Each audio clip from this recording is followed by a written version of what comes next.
Morning, freaks. Afternoon. It's Thursday.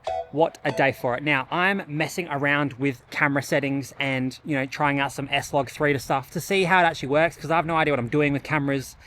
And sometimes I just like to learn new things. So if this video looks like absolute garbage, that is why, and I'm sorry, and it'll go back to what it normally looks like tomorrow. Now, this week has been a week of soreness because, my leg has been really sore after this surgery, like acutely, really bad. And it's probably going to look like a 2 to 3, maybe even 4 weeks of this until I can get back to running and cycling and stuff like that, which, previous Connor would say that sucks and that sounds like a absolute living hell. But this week Connor actually is thinking that he doesn't actually really give a shit, which is massive personal growth, and that's amazing.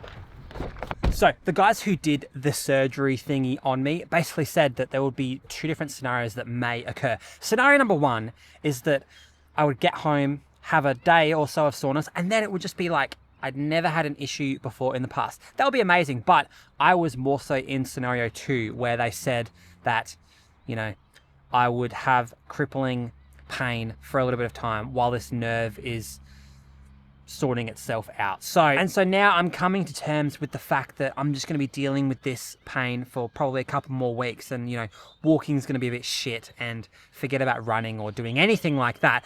I'm basically going to be slob mode Connor, which I've already said in the past is probably the most impossible thing for me to do, is to sit around and do nothing. I have too much energy for that.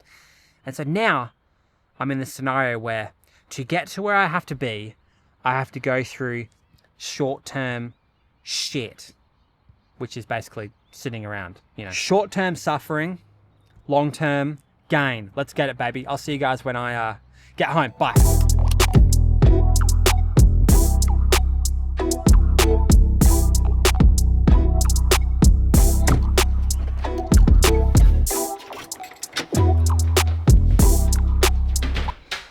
The mo is slowly coming back. It's getting there. Now, obviously, you meet a lot of people throughout your life, and there's certain people that you can really, really learn from. Like, I have a couple of friends who, no matter what happens, they're able to, pivot their mind to continue moving in some sort of certain direction almost instantaneously, as if nothing even happened to them. Like, their momentum just didn't even get cut at all because they've just immediately switched to something else. It's almost in like a self-preservation, ignorance kind of way. Like, they're just instantly like, oh, this isn't going well, boom, let's do something else. And that is really interesting because I don't have that.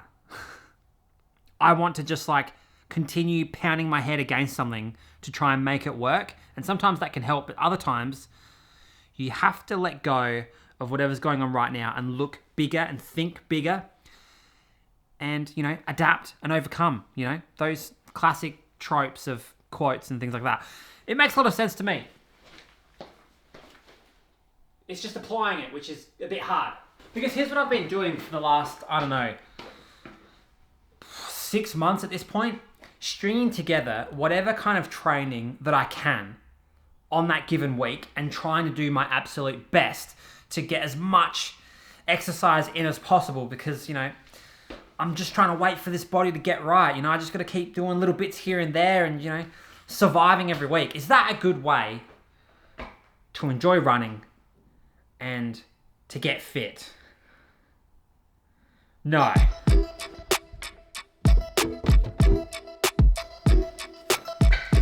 Whiteboard time.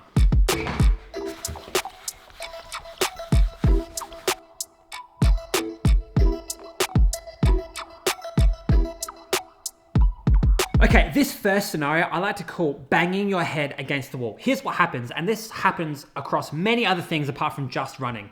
Me, for example, I could probably run, 40 Ks a week, and my leg would be just on the edge of being, putting me out for another couple of weeks, but I'd, string together a 4-day running week and then, have a day off or 2 days off and then do it again, and nothing's changing. All I'm doing is, getting a little bit fitter, but I can't get maximally fit because I can't train enough to actually do that. And so all I'm doing essentially is banging my head against the wall. You can do this with marathons too.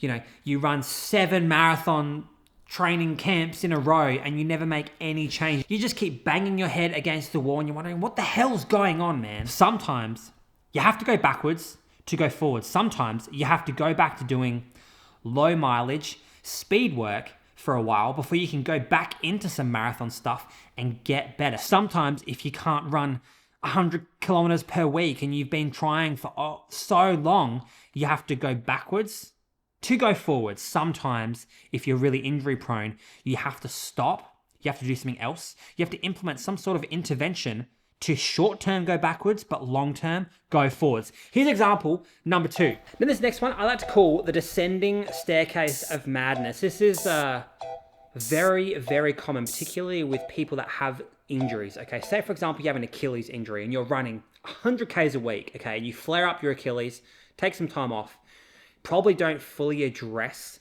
the issues that's actually causing the Achilles issue. You start running again, you build up to 80 Ks a week, and then it flares up again. And then you take time off, you don't address the issues, then you start to run again, you build up to 50 Ks a week, and everything goes wrong. Same thing over and over and over, and you end up in the absolute slums and pits of hell.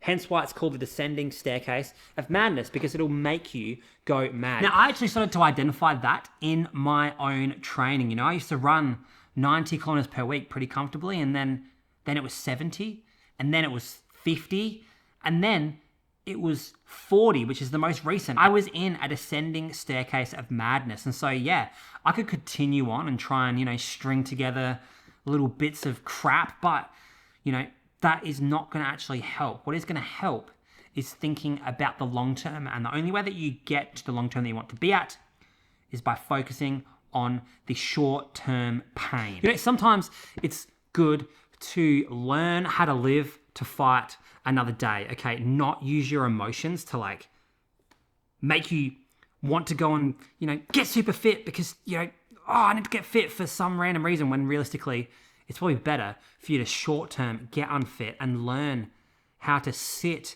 in that crap so that you can once again learn to live to fight another day. You know, I don't really like sitting around, but I've accepted the fact that I'm going to have to get good at sitting around for the next 2, 3, 4 weeks maybe, and, you know, got to pivot that mindset, brah. So what are we going to do, guys? Short-term pain for long-term gain. That is the goal. If you're in a rut, you're banging your head against the wall, or you're feeling like you're just slowly going down and down this descending staircase of madness, then you've only got one choice to do, and that is to pull back, pivot, refocus your goals, and then fully send in that direction. And if it's sitting around doing no physical activity for 3 to 4 weeks, potentially, then that's just what you're going to have to do, boys.